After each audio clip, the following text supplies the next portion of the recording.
শুনছেন সব সময় রেডিও 48.0 এফএম। আমি আরজে অপু আর সাথে আছে টম। শুরু হয়ে গেল আমাদের স্পেশাল সেগমেন্ট ফুর্তি টকিং টম। তো টম, কি খবর তোমার? কেমন চলছে দিনকাল? এই ইউ, দিনকাল আবার চলে কেমনে? দিনকাল কি মানুষ না গাড়ি? What car you say man? What is your problem? আরে কথার মানেটা হচ্ছে যে কেমন কাটছে তোমার দিনকাল। এই যে আবার ভুল কইলাম মামা। দিনকাল কাটবে কেন? কাটবে কেন দিনকাল? দিনকাল কি দর্জি না কাজের বুয়া? হ্যাঁ, এই যে খালাম্মা একটু কি কাটতে দিমু সবজি, এরকম কাজের বুয়া যে কাপড় আর সবজি কাটবে তোমার? টম, অতিরিক্ত করতেছো কিন্তু তুমি, বুঝছো? অতিরিক্ত। ওহ দাও, কথা ঠিক মতো বলতে শিখো। আগে ঠিক মতন প্লিজ তুমি কথা সার্জেনা থেকে শিখে আসো তো। তুমি বলবা যে টম কেমন যাইতেছে তোমার দিনকাল, এটা না একটা কথা? তাই না? হ্যাঁ, এখন আমি তোমার ভুল ধরি? এই যে আবারও ভুল কেমনে ধরবা? ভুল কি তোমার গার্লফ্রেন্ড নাকি যে ওর হাত ধরবা? তোমার এসব ফালতু কথার টাইম নাই আমার কাছে, বুঝছো? কেন, অনেক বেশি ব্যস্ত নাকি তুমি? আমি থাক, আর ব্যাখ্যা করা লাগবে না। আমি কি ঠিক করছি জানো? তোমাকে আজকে থেকে ব্যাখ্যক ডাকবো। কেন? আমি খেয়াল করছি তোমার কিছু কইলে তুমি খালি ব্যাখ্যা দাও, তাই তোমার নাম আজকে থেকে অপু দা ব্যাখ্যক। আর তোমার নাম আমি দিলাম টম দা পেচুক। খালি কথা পেঁচাও, খালি কথা পেঁচাও। অপু, তুমি দেখি পুরো পোলা পাইনের মতন করতেছো। এটা কিছু হইলো? কি বললে এটা তুমি? এই যে আবার কিন্তু তুমি ব্যাখ্যা দিতেছো। সিলি দা ইউ অপু। যাই হোক শোনো, আমার তো অনেক টেনশন হইতেছে। কি নিয়ে? আরে মিয়া, তুমি দেখি মানে কোনো খবরই রাখো না। আজকে তো লাস্ট দিন, কালকে 21শে ডিসেম্বর 2012 না? মায়া আপা তো বইলা গেছে এই দিনে পৃথিবী ধ্বংস হয়ে যাবে। তোমার দিকে কোনো চিন্তাই নাই? ধ্যাৎ, ফালতু কথা। আর এই কথাটা মায়া আপা বলে নাই, বুঝছো? মায়ান সভ্যতার লোকজন বলে গেছে। কি হইলো? অপু, আমার তো ভয় করতেছে। কি হবে? আমরা কি শেষ হয়ে যাব? আমাদের কি শেষ রক্ষা হবে না? হে আল্লাহ, ইয়া মাবুদ, রক্ষা করো। আরে ধুর, তুমি শুধু শুধু টেনশন করতেছো। এনিওয়ে, আমরা একটা গানের ব্রেক নিয়ে আসতেছি, তারপর এখনই ফেরত আসবো আমরা। তো গানের ব্রেক কি আর নিবা? আমাদের লাইফের ব্রেকে নিতে হবে। আর মাত্র কয়েক ঘন্টা, তারপর সব শেষ হয়ে যাবে অপু। আহা, তুমি এরকম করতেছো কেন? কিছু হবে না। আচ্ছা যাই হোক, আপনারা কোথাও যাবেন না। আমি আর টম এখনই ফিরে আসছি। শুনতে থাকুন রেডিও 48.0 এফএম। আর আমি এই এর ফাঁকে আর কি টমকে একটু শান্ত করে আসি।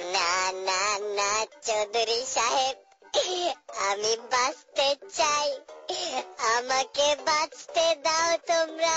থামো তো মিয়া। শুনছেন সবসময় রেডিও ফুর্তি, চলছে ফুর্তি টকিং টম। আমি আরজে অপু আর সাথে আছে টম। এবং আমাদের টম ভাইজান আজকে একটু টেনশনে আছে, কারণ তার ধারণা কালকে অর্থাৎ 21শে ডিসেম্বর পৃথিবী ধ্বংস হয়ে যাচ্ছে। এই অপু, মস্কারা কইরো না তো। কালকে যখন পৃথিবী ধ্বংস হবে তখন বুঝবা।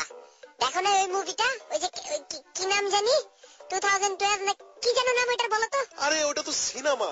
রিয়েল লাইফ আর সিনেমা কি এক হইলো? অবশ্যই রিয়েল লাইফ আর সিনেমা একই হয়। কেন তুমি ওই মুভিটা দেখো নাই? ওই যে নষ্ট ছবি, ওই যে কি জানি, ডার্টি পিকচার দেখো নাই? ওই যে হিন্দি সিনেমাটা, ওই যে সিল্ক স্মিতা নামের একটা অ্যাক্টর রেজে নিয়ে করছে তামিলের। হ্যাঁ, ওইটা তো রিয়েল লাইফে হইছে, দেখো নাই? এই ঘটনা তো ঘটছে রিয়েল লাইফে। ওটা তো রিয়েল লাইফ নিয়ে ছিল, মানে ঘটনাটা আসলেই ঘটছিল এবং ওর লাইফ নিয়ে সিনেমাটা বানানো হয়েছে। 2012 আর ডার্টি পিকচার কি এক হইলো? হইলো, সব এক, সব ধ্বংস হবে, সব শেষ হবে। আমার টাকা, আমার সম্পত্তি, আমার দুধের বাটি, কিচ্ছু কি থাকবে না। ধ্যাত্তেরি, চুপ করো তো। একটা কল আছে আমাদের হটলাইনে, কলটা নিয়ে নিই। নাও যা খুশি নাও, আমার আর কিচ্ছু আসে যায় না। এই পৃথিবী যখন থাকতেছে না, এখন আর লাভ ক্ষতি দেখা কি লাভ? হ্যালো, কে বলছেন? আপনার নামটা বলে প্রশ্নটা করে ফেলুন। হ্যালো ভাই, আমি হাসান। পৃথিবী সে তো আর থাকবে না, আমরা কেউ বাঁচবো না, বেঁচে থাকা হবে না। ও হাসান ভাই, ও হাসান ভাই। আরে কি শুরু করলা তুমি? কি বলতেছেন এগুলা ভাই? হাসান ভাই, আপনার গানটার একটু লিরিক্স চেঞ্জ করে গাইলাম, মাইন্ড করেন না। Mind the you, shine the not you anymore. মনটা খুবই খারাপ। যাই হোক, কেমন আছেন? আপনার ব্যান্ড আর্কের খবর কি?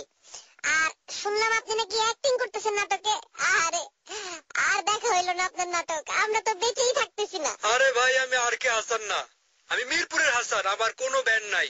ভাই আপনি আপনার প্রবলেমের কথা বলেন, টমরে বুঝায় লাভ নাই। ভাই আমার প্রবলেমটা শুনেন। আমার প্রবলেমটা হইলো আমার গার্লফ্রেন্ড আমার খুব জ্বালাইতেছে। গত কয়েকদিন ধরে আমার গার্লফ্রেন্ড আমারে খালি জ্বালাইতেছে। আমারে কয় এই জায়গায় লয়ে যাও, ওই জায়গায় লয়ে যাও, এটা কিনা দাও, ওইটা কিনা দাও, এটা খাওয়াও, ওইটা খাওয়াও। আমি কই যাই ওরে লয়ে এখন? তো আমি করি চাকরি। চাকরি করে কি সময় পাওয়া যায় এতক্ষণ? আর এত পয়সাই পাবো কই কম? তো এটা কিনবো, ওইটা খাওয়াবো, আমার টাকা লাগবো না?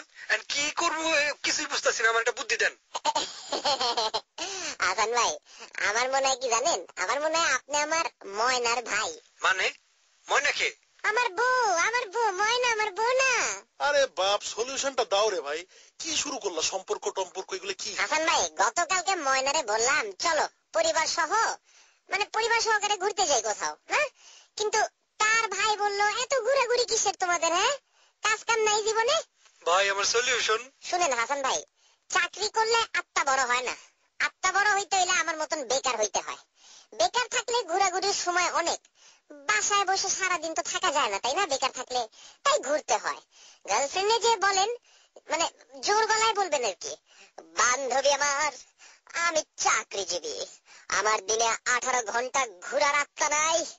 যদি বড় আত্মা চাও, যদি ঘুরতে চাও, তাইলে আমাকে বেকার হওয়ার সোনালী সুযোগ করে দাও। ঘোরাঘুরির আত্মা উড়ে যাবে গার্লফ্রেন্ডের মাথা থেকে, নিশ্চিত থাকেন। আপনি ট্রাই করে দেখেন এটা। থ্যাংক ইউ ভাই, থ্যাংক ইউ। আপনাকে ওয়েলকাম। অপু, কি ঠিক করলা? কিসের কি ঠিক করলাম? আরে এই যে পৃথিবী ধ্বংস হয়ে যাইতেছে। টম, আর একবার যদি তুমি ওই পৃথিবী ধ্বংস নিয়ে কোনো কথা বলো, আমি কিন্তু তোমাকে ধ্বংস করে দিব, বুঝছো? মানে একবার বুঝবা কিন্তু। একটা জিনিস নিয়ে এত পেঁচাও যে গিট্টু লেগে যায়। ঠিক আছে, কব না আর, কিন্তু যখন আসলে কিছু হবে তখন কিন্তু আবার আমারে ডাইকো না তুমি। আচ্ছা ঠিক আছে, ডাকবো না। চলো এখন আমরা একটা গান শুনে আসি। আর আপনারাও কোথাও যাবেন না, থাকুন রেডিও ফুর্তির সাথে, কারণ টম আর আমি ফেরত আসছি এক্ষুনি। শুনছেন রেডিও ফুর্তি 88.0 FM নাকি? আমি টম, আর সাথে কে আছে? কুকু কে আছে? আর যে অপু আছে। চলতেছে ফুর্তি টকিং টম, আর আমার মনে হয় এটা আমাদের লাস্ট এপিসোড। আরে কি বলতেছো তুমি? এটা লাস্ট এপিসোড হবে কেন? আর অনেক এপিসোড বাকি আছে, মাত্র তো 35টা এপিসোড হলো। অপু, পৃথিবী যখন থাকতেছে না তখন শো কিভাবে হবে বলো? You tell me. কালকে 21 ডিসেম্বরে ওয়ার্ল্ড দ্য এন্ড হয়ে যাবে, মায়ানরা বলছে। এই যে তুমি আবার এটা নিয়ে পেঁচানো শুরু করলা। দাঁড়াও তোমার লেজ ধরে। ওরে বাবা রে বাবা, অপু ভালো মতো বুঝাই কইলেও তো পারতা। লেজ ধরে মোচড় দিলা কেন তুমি? সালাম ভাই কি চাকরি ছেড়ে দিছে নাকি? তোমার দেখি ভয় মায়া ডর কিছুই নাই। আমার এই সুন্দর লেজটা এইচআর ডিপার্টমেন্টের সিকিউরিটি ইন্স্যুরেন্স করা আছে। ধরা মাত্রই কুরুত কুরুত আওয়াজ হয় এইচআর ডিপার্টমেন্টে। অনেকক্ষণ আমি ভালোভাবে বলছি, তুমি শুনো নাই, বুঝছো? তোমার কানের মাছিও নড়ে নাই। অপু, আমার এই নিষ্পাপ নরম লেজটার উপর তুমি এইভাবে অত্যাচার চালাইলা, এই জাতিটা মানবে না। আমরা এর বিচার চাই। ফুরতাল কালকে আমি 10 মিনিটের জন্য হরতাল রাখলাম ফুর্তিতে। ফুরতাল আবার কি জিনিস? যে হরতাল ফুর্তিতে করা হয় ওইটাই ফুরতাল। আচ্ছা কি শুরু করলা তুমি? হরতাল ডাকবা মানে এটা কি মগের মূল্য? হ্যাঁ, কথা নাই বার্তা নাই, হরতাল ডাকবা তুমি? এই তোমার মানে একার কথা কি কোনো কিছু হবে নাকি? কেন হবে না? এমনি তো হয়, তাই না? 1-2 জন কইলেই হইলো। আজব কথাবার্তা সব তোমার। এসএমএস পড়ি এখন, অনেকগুলো এসএমএস আসছে। আচ্ছা, এদিকে মিলন লিখেছেন শান্তিনগর থেকে, বলেছেন টম ভাই, আপনি যে এত চিন্তা করছেন পৃথিবী ধ্বংস নিয়ে, যদি সত্যি সত্যি এমন কিছু হয় তখন আপনি কি করবেন? বলো। আমি কি করব? আমি ভূত হয়ে ভূত এফএমে গেস্ট হিসেবে আসবো। রাসেল ভাইয়ের সময় কাটবে আমার সাথে একটু ভালো, তাই না? যাই হোক, রবিন এসএমএস করেছেন রাজশাহী থেকে, বলেছেন ভাই আপনাদের শো এর কি কোনো রেকর্ডিং পাওয়া যায়? জি ভাই, আমাদের শো এর রেকর্ডিং মানে রেকর্ডেড ভার্সন পাওয়া যায়। আপনি যদি আমাদের শো শেষ হওয়ার পরে আমাদের অফিসিয়াল ফেসবুক পেজে চলে যান ফুর্তি টকিং টমের, তাহলে সেখানেই পাবেন। আর অ্যাড্রেসটা হচ্ছে facebook.com/furtitalkingtom। আচ্ছা, ফেসবুক ফ্যান পেজ থেকে 2টা মেসেজ পড়ি নাকি অপু? আচ্ছা, ফেসবুকে আমাদের ফ্যান পেজে ওয়াল পোস্ট করেছেন নুসরাত জাহান, লিখেছেন Tom you are so cute. ইস, সত্যি কথা বলছে কিন্তু। তারপর লিখছে টম তুমি এত কম কথা বলো কেন? No, I talk very much Nusrat আপা, you don't hear me. Hear the show good, you will hear I talk very much. তারপর লিখছে আরো বেশি কথা বলো। অবশ্যই বলবো। ওহ, থ্যাংক ইউ নুসরাত আপা। নুসরাত নামের সবাই কিন্তু ভালো অপু, বুঝছো? দেখছো কতটা মোহাব্বত আমার প্রতি 14 কোটি জনগণের, বলো তারারা। ওকে, এখন আমি ইনবক্স থেকে একটা মেসেজ পড়ছি, হ্যাঁ শোনো শোনো মন দিয়ে শোনো। আচ্ছা, লিখেছেন সোহান সরকার রবিন।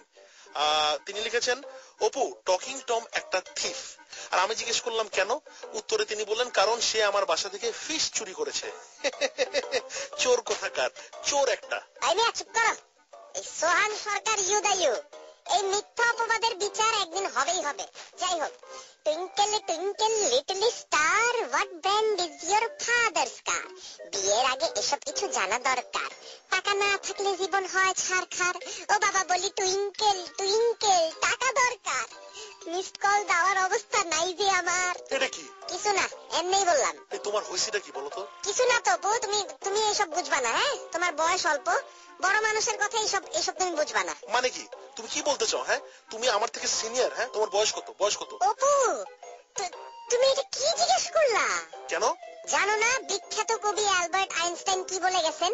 তিনি বলছেন, মেয়েদের আর বিড়ালদের বয়স জিজ্ঞেস করতে হয় না। টম, প্রথমত অ্যালবার্ট আইনস্টাইন কোনো কবি ছিলেন না। হ্যাঁ, দ্বিতীয়ত তিনি জীবনেও এমন কোনো কথা বলেন না। মানে জীবনেও বলে নাই তো মরণেও বলে গেছেন উনি। বুঝছি, আজকের শো এখানেই শেষ করতে হবে।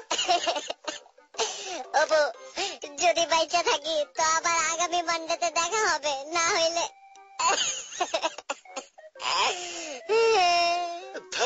তুমি আবার শুরু করলা তুমি। হ্যাঁ, কিচ্ছু হবে না 21 তারিখে, বুঝছো? কিচ্ছু হবে না কালকে। তুমি অনেক মানে বেশি ঝামেলা করতেছো কিন্তু। এই যে এটা কিন্তু অনেক আগে ক্লিয়ার হয়ে গেছে যে কালকে কিচ্ছু হবে না। কে বলছে তোমারে কিচ্ছু হবে না? মায়ান নাকি আসছিল তোমার বাসায়? না টম, মায়ান সভ্যতার লোকজন আমার বাসায় আসে নাই। পৃথিবীর সব গণ্যমান্য মানুষজন একত্রে মিশে এই কথা বলছে। নাসা পর্যন্ত এটা নিয়ে একটা ভিডিও পোস্ট করছে যেখানে বলা হয়েছে যে এটা নিয়ে কিচ্ছুই হবে না। So don't worry. তুমি বলতেছো অপু, তোমার কথায় ভরসা করবো? নির্দ্বিধায় করতে পারো, কোনো চিন্তা নাই। যাই হোক, আজকের মতন আমাদের শো এখানেই শেষ। আবারও কথা হবে আগামী মানডে ঠিক 7:15 শুধুমাত্র রেডিও ফুর্তিতে। টিল দেন থাকবেন ভালো, সুস্থ এন্ড ফুর্তিতে।